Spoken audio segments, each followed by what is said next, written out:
Hello everyone. In this video I will show you how you can restrict your profile or hide the data you have uploaded on Google Maps app. So let's open Google Maps. The first way is that you need to tap on your profile picture at top right corner here. Now click on settings and you can see this personal content option here. Tap on this one and here are some options like you can show your Google contacts, timeline emails you will receive, and Google photos in your timeline. In the bottom you will see this option, restrict profile option here.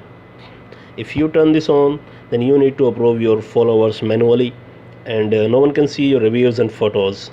So this is the first option. Now turn this off and press back button. Now you need to tap on this contribute button here